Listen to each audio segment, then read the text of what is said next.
এদিকটা একদম ঘন জঙ্গল। এটা পুরোটাই আমাদের দিয়েছে আর কি।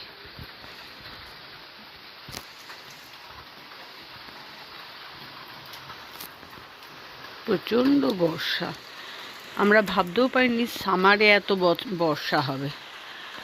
আমরা ঝকঝকে রৌদ্র দেখেই আমার ছেলে বুক করেছিল, কিন্তু এই পুরো আমাদের 15 দিনের ট্যুরটাতে বর্ষা দেখলাম।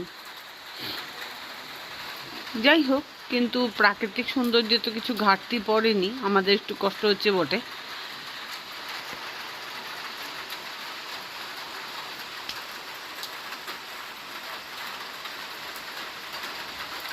আলপস পাহাড়ের কোলে, ঘন জঙ্গলের মাঝে, এর সৌন্দর্যটাই আলাদা, ভালো লাগছে আমাদের কাছে।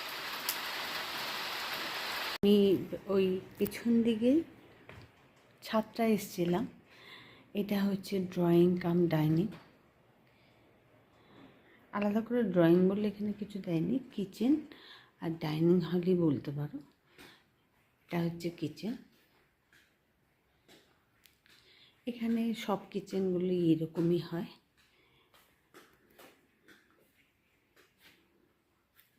একটা ফ্রিজ থাকে, মোটামুটি ছোট,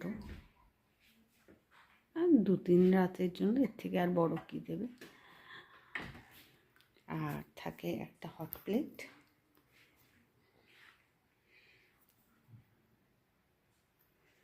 আর সবসময় দেখতে হয় ডিশ ওয়াশার থাকে, এটা মাস্ট।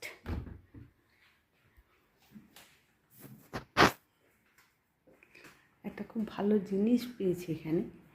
এই যে জায়গাটা দেখছো, এটা কিন্তু আগেকার দিনে ফায়ার প্লেস ছিল। ওই নিচে এরা উড দিয়ে ফায়ার জ্বালাতো, যেটা এখন এরা শোপিস হিসেবে ইউজ করে।